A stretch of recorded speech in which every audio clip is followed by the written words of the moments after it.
In this lecture, we're going to be looking at what is a white-collar crime. It's a very misunderstood type of offense. Let's jump into it. So why do people commit crimes?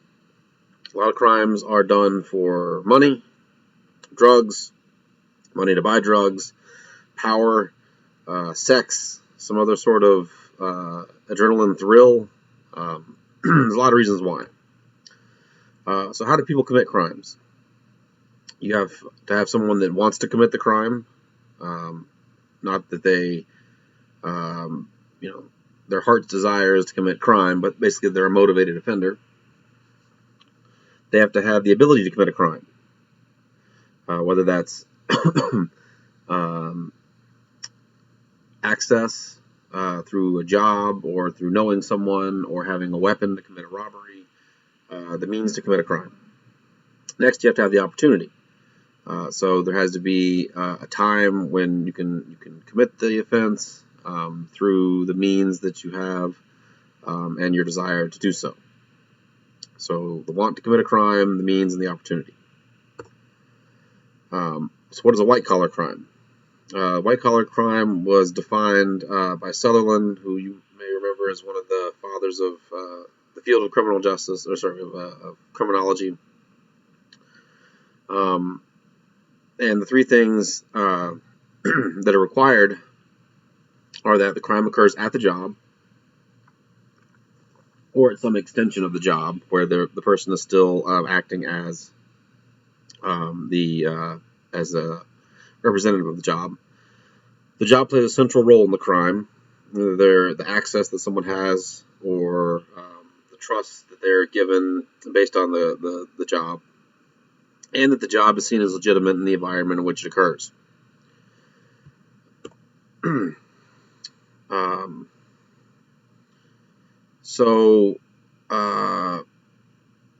There's a lot of things that make white-collar crimes different than other types of crimes.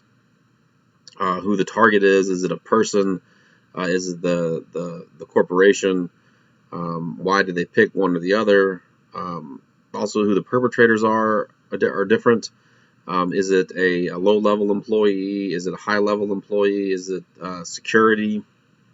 They just did a great documentary on HBO about the McDonald's Monopoly game. And I don't want to spoil it, but it was an inside job. So it's very interesting. Also, where the crime occurs, what exactly is an extension of the job, what is the harm? Is there some harm that was done to people, to a person? Is there other laws in the books that legally define this as a crime? There's a lot of different things that sort of come up with this. And then also, what is the criminal justice response? Do the victims know they've been victimized?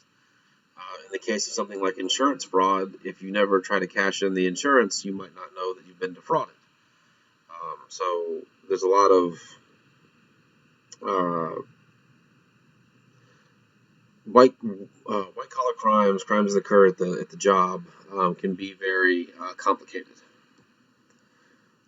As I said, goals of white-collar offenders: getting money, power, respect, fame, or infamy. That's going to be the two sides of the same coin in modern times. Some sort of internal gratification, need or desire to want to engage in risky behavior. It could be external pressure, maintaining a lifestyle, maintaining the lifestyle of your family. That can sometimes be very extravagant. And then sometimes the goal is altruism, so the greater good of everyone. The most common instance of this is the leaked information that was made public by Edward Snowden, who was working as a government contractor for the NSA and revealed a lot of illegal things that the government was doing with respect to surveilling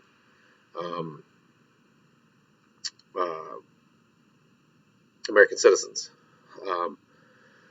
One common example of that is it's illegal for the government to blanketly monitor emails sent domestically.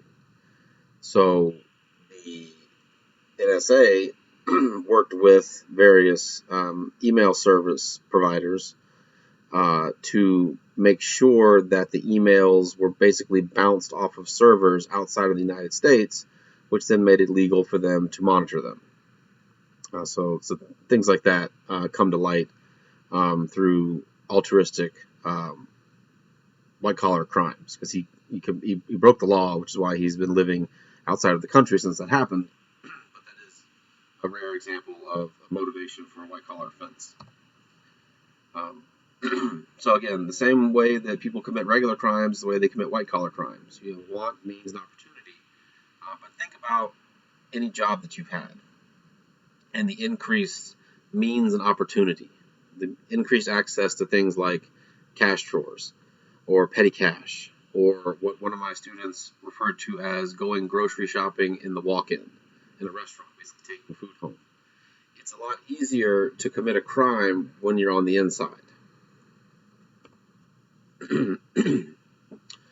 So why do people commit white-collar crimes in the workplace? They have the opportunity, they have access to those things, and then sometimes it's seen as acceptable.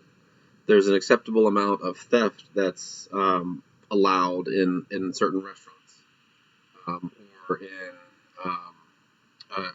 a retail setting.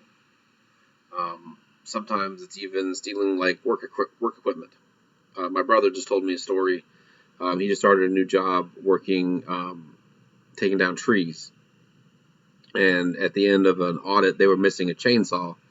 And he was worried, being the new guy, that he was going to be blamed for it. And then he asked someone about it. And he's like, oh, no, that's just, so-and-so that works here, he steals. So sometimes there's a susceptibility of the subculture depending on who's committing the offense, what is seen as an acceptable level of theft, things like that. A lot of this is based on these sort of trust dynamics, trust in employees to do their jobs, trust in employers to do things like pay employees for the hours that they work, if they work overtime to pay that. Trust in suppliers that they're going to be given the products that they order, the products are going to be as described, and that they'll then be able to sell those to their customers. If you say Best Buy orders a new movie that comes out, Sonic the Hedgehog. That was the last movie that I saw in theaters, unfortunately, before the movie theaters have been closed. So say Best Buy orders 1 million copies of... That seems like a lot of...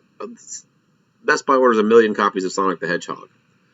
The supplier thought they were going to be able to make them, but they ended up not being able to make them. So they sent them 600,000 copies of Sonic the Hedgehog, and then they sent them 400,000 copies that said that was Sonic the Hedgehog, but it was really the Emoji Movie. People would be angry. People would be angry then at Best Buy. They don't care about the supplier. They're going to be angry at the company. You also have trust in officials. Trusted officials are going to do things like monitor the regulations in place for a type of industry and make sure that things are happening in accordance with that. If that fails to happen, then that can result in a lot of problems. If, for instance, a meat packing company, a slaughterhouse, is not properly inspected and allows for contamination of the meat, it could result in thousands of people being sick, maybe many people actually dying. So there's trust that officials have done their job and make sure that the things that do go out to market, foodstuffs, medical supplies, things like that, are safe. Harms of white-collar offenses. The most common is financial, especially with high-level offenses. They can reach into the billions of dollars. They can be physical. Harm done by negligence in products or contaminations, things like that.